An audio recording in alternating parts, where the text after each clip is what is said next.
The story you're about to see is the story of identical twin sisters. While one is surviving, the other is thriving.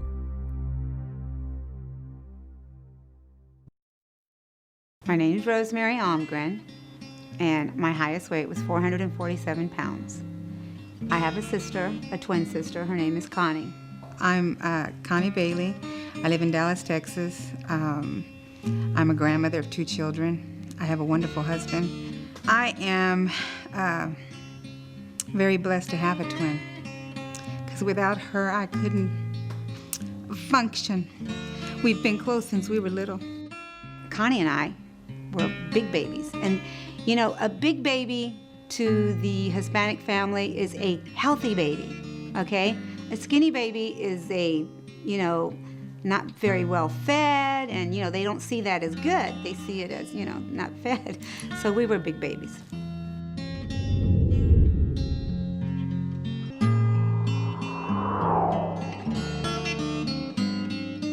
I would ask God, I want to be thin. Why can't I be thin? As a child, I saw my brothers very thin and athletic and running, and they could go to the store and get any kind of pair of pants that they wanted. But we didn't. We couldn't do that. Mother had to go always to like the Sears maternity side of the store to find us clothes. And that was okay, because we didn't know really why she was doing it. We didn't really see it that way, you know. But we knew we couldn't go on that side of the store to buy clothes. We had to go on this side of the store to buy clothes. And that was kind of how we thought things were supposed to be. It affected me in the way that, why did God make them, as a child, why did God make them thin and make me fat? Why are they not having an issue, and why am I having an issue? We're from the same family. I should look similar. Our 5 brothers were never heavy when they were in their youth. Never. And you see just me and my sister, these little chunky little girls walking down the street, and we've always enjoyed food, but it wasn't ever taken away from us. I had one brother that would tell us, you can only walk a block away from us. You know, we're gonna go to the movies, but you're going to walk. Connie and I would have to walk behind him. We had rocks literally thrown at us if we got any closer. If you're coming too close, you're gonna get a rock thrown at you. So we had to make sure to, you know, stay behind. In our little minds, we're thinking, fat is embarrassing. Fat is not acceptable. We are not accepted, you know. And that started at a very young age. And yes, I did have anger. My father passed away when I was 4.5 years old. It was a difficult time for my mother. I still remember my dad, and I can still tell you stories of my father. You know, him holding us on his lap and him biting us our little noses off and our cheeks, and he was a very quiet man. He didn't talk a whole lot. You know, he was very strict too with the boys, but when it came to his girls, it was like we got anything we wanted, you know? The memories that I remember of my father were also food related. When my dad came from work, he always had peanut butter crackers in his coat. So we looked for that, you know? We expected a treat when he came from work. And I remember that vividly.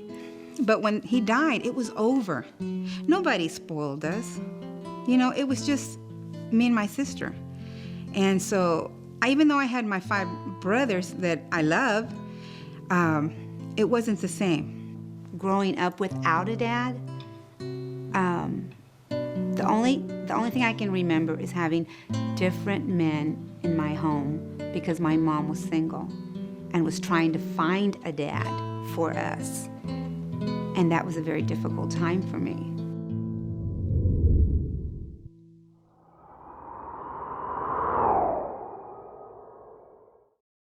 We stayed in our rooms all the time.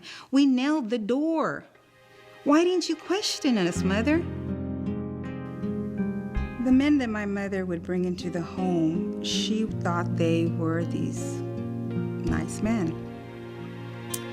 And they weren't. And they liked to fondle us. Then my mother got married. And my stepfather was just the same. But one day, he got a little bit more than he should have touched us. And we could never tell our mother. I felt like she would not believe me. I was molested as a child, and she did not know about it. I don't understand why I could not tell her. I felt ashamed. As a child, I couldn't tell her my secret. I don't know why I thought, I've got to keep this from Mom because I don't want to hurt Mom. Mom's already been hurt enough. Every time we would move to another house, I would nail the door. The kind that you know, if you came in, you could move the nail. My mother never questioned that. As a mother now, I would question a lot of things. I think as a child, I didn't want to bring more pain to my mother because I would see my mother cry at night, you know, and I would see her go through the pain of having to pay bills when there was no money to pay bills. And so I didn't want to bring more pain to her, so I couldn't tell her that man and that man and that man and that man did something to me because it was more than once. So I think that's when food began to comfort me. That's when I would run and hide because this was all done in secret. So food was done in secret. That's when I took that food and comforted myself. And that's how I took care of the situation. So what I was doing is I was creating a bigger body, a bigger shell, a bigger shell, a bigger shell. So, and that's how I reached to 447 pounds.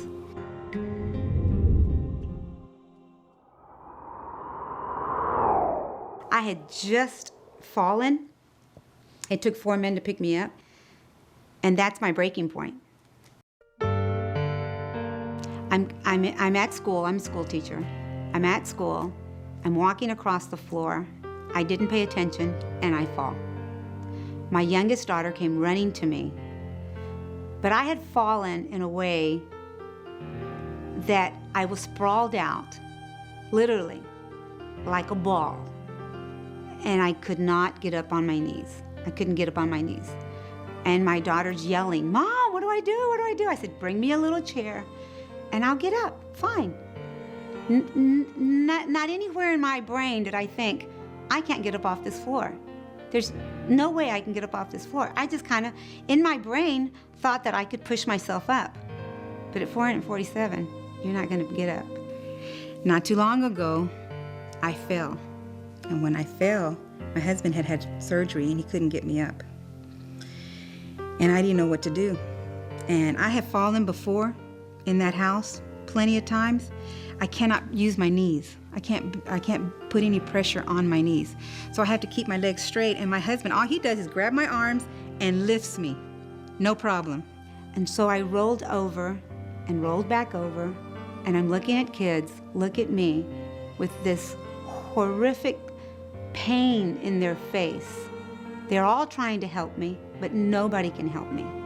I had to wait until my husband came. He could not pick me up.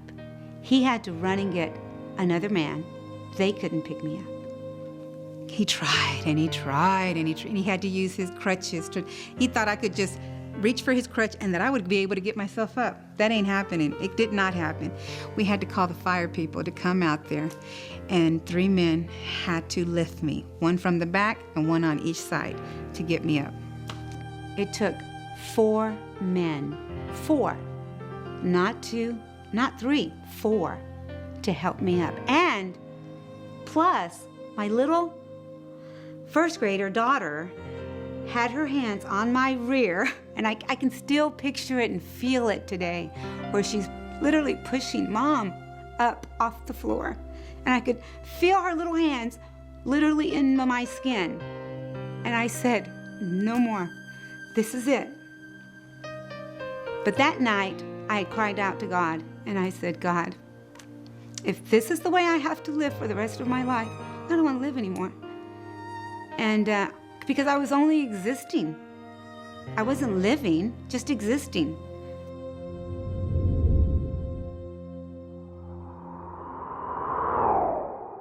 had no idea that she had already tried to get gastric bypass. I had no idea what gastric bypass was. When the doctor began to explain it to me, I was like, oh, Connie. Well, I got home. I didn't have a cell phone back then. I got home and I started explaining to her. She goes, yeah, I know about gastric bypass. I've been trying to get it. I go, what do you mean? She goes, well, I got denied. You know, my insurance keeps denying me. And I said, well, Connie, I just got approved.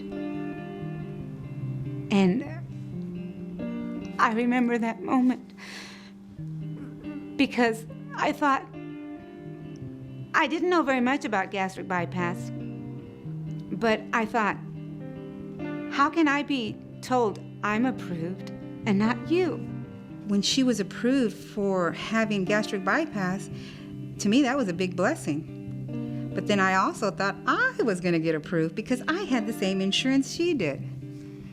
And it didn't happen. The insurance said that there was a clause and that they would not cover any obesity. I have real bad knees, so I was going to try to get knee surgery. So the surgeon said, well, let me do a letter. He goes, because really, I could do the surgery, but because of your weight, if you don't lose that weight, it's not going to help you. I need that weight off of you. So he did a beautiful letter. He talked to my doctor, and she did a letter, and they also denied me. There's always that hope. But when she kept getting denied and denied and denied, and I kept losing more weight, and I kept finding my person, who I was becoming, it brought me to the realization that maybe she's never, ever gonna see it. It felt like somebody had just shot me in the head.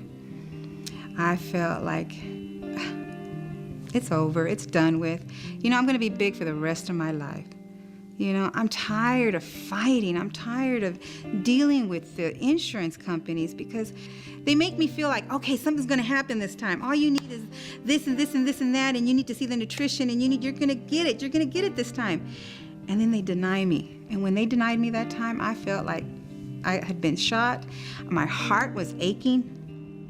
Every time I told her that I was walking and not getting tired, every time I told her I get to go to Six Flags today and get on rides, every time I told her the happiness, I could feel her pain. And in my brain, I'm thinking, when is she going to see this? I want this so bad for her, because I'm finally living. I know exactly how she's feeling because I was bigger than her at this moment. I knew what it was to get in the bed and roll on the bed and have your tummy popped out half the bed. I knew what it was to get in a tub and be afraid that you can't get out of the tub because you're so heavy. Your arms feel heavy, your legs feel heavy, and you're only existing and not living. And I want her to live.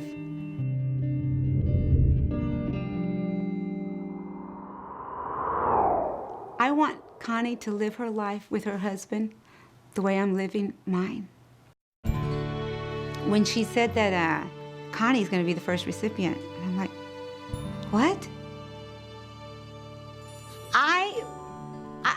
I stopped.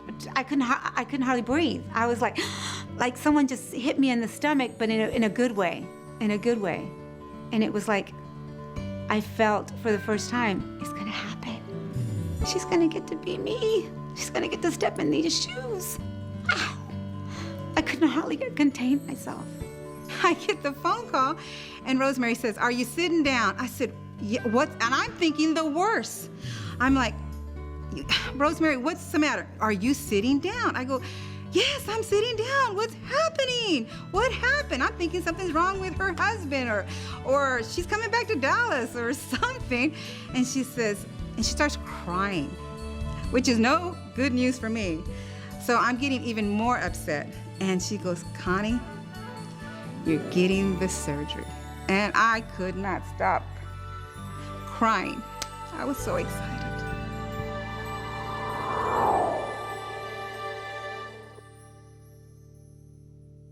Every time I saw him help an obese person, they said, you know, you're like an angel to me. When I saw Dr. Garth for the first time, I was viewing a TV show, and he was helping a Mexican man. I can't think of his name, but he was in his home and he couldn't get out of his bed. And when I saw Dr. Garth go through all of the steps and the procedures for him to have his surgery, I thought, Dr. Garth is an angel to so many people, never knowing that this man would ever come into our life, ever.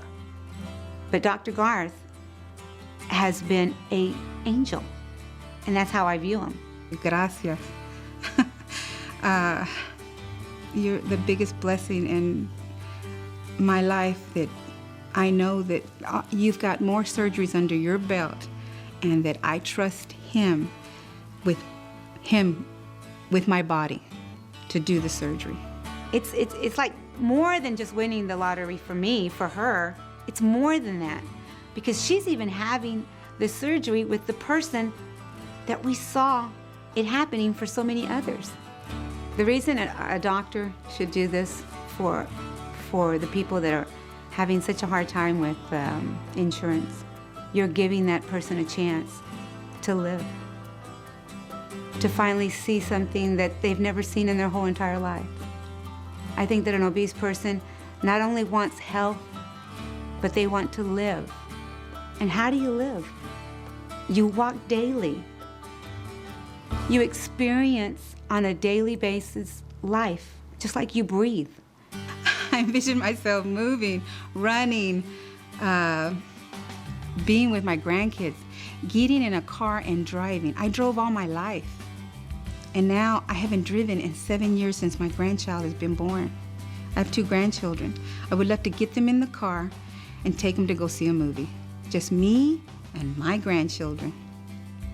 If I was to say anything to the Weight Loss Foundation of America, it would be that it's not just a thank you, it's a hug. I feel like I'm gonna get my life back, my health. I feel like they're bringing my husband even closer to me. Someone had commented to me and said, what is the one thing you want out of this weight loss surgery? And I don't know if I should say it, but I'm going to.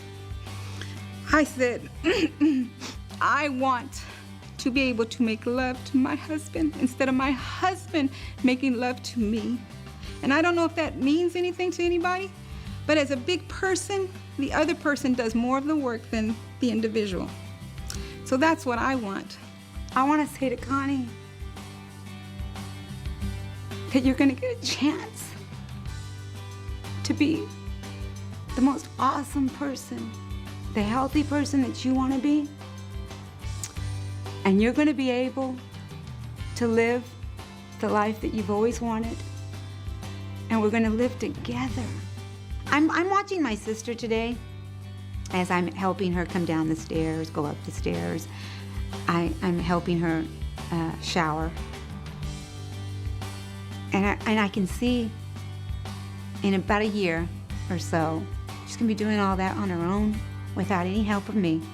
We're going to be able to walk together, side to side, and have no issues. She's not going to hold on to my hand because she's afraid of falling. We're going to actually be able to get on a plane together and go somewhere. That's what I want. I want her to experience what I'm experiencing. And I love the Weight Loss Foundation of America. I love that the fact that they started it with the one person that I love. And it's more than a thank you. I can't say thank you enough, but I can say I love you. For the Weight Loss Surgery Foundation of America, this is only the beginning. With the generous support of those in the medical community and viewers like you, we intend to help many more.